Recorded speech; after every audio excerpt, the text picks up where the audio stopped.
qu'on attendait ce transit depuis un petit moment. La première étape a été un peu sportive parce qu'il y avait 35 nœuds de vent établis, les passes à Arcachon étaient un petit peu sportives. C'est court, hein, c'est quelques vagues, mais par contre c'était des vraies belles vagues. Ça a permis de voir que le bateau se vide très vite, d'ailleurs, parce que l'eau est même pas allée jusqu'à la plateforme arrière, hein, tout s'est vidé par les dallos. La tenue en mer du NSH1 est juste complètement satisfaisante et bluffante, hein. Donc on a fait deux navigations de 10 heures, qui permet déjà de valider pas mal de choses. Ce qui bluffe tout le monde, c'est le silence à bord et l'absence de vibration. Le plus déroutant, c'est qu'au début, on a un peu de mal à prendre nos repères sur les points d'accroche quand il fait pas beau. Voilà, parce que comme le bateau est plus large, mais en fait, au bout de quelques heures de navigation, les réflexes reviennent assez vite.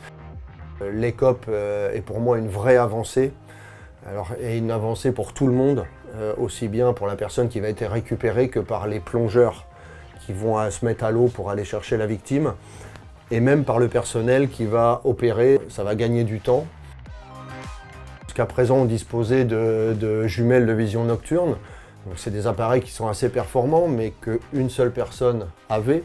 Actuellement, on a des caméras thermiques sur ce bateau. C'est vraiment beaucoup plus confort. En fait, on va visionner l'image de la caméra sur les écrans, donc c'est un vrai plus. On retrouve certes les mêmes appareils de navigation que les anciens bateaux. Par contre, l'accès à ces appareils a été optimisé. Donc à travers une interface unique, qui va être un ordinateur qui permet en fait d'avoir différentes vues, accéder aux différents outils. Et ça, clairement, en fait, c'est un gain en termes de temps. Grâce à ce moyen, on va donner plus de chances à des potentielles personnes tombées à l'eau et dans de bien meilleures conditions pour les équipiers. On ne va pas parler d'imperfection, mais par contre, en effet, il y a certaines petites choses qu'on a identifiées qui méritent d'être modifiées, mais rien de significatif. Donc. Moi, j'ai déjà commencé à lister fait des petites bricoles qui pourraient être juste un petit peu plus judicieuses, aussi bien sur l'ergonomie que certaines choses, que sur le rangement à bord, des choses comme ça. Franchement, rien de méchant.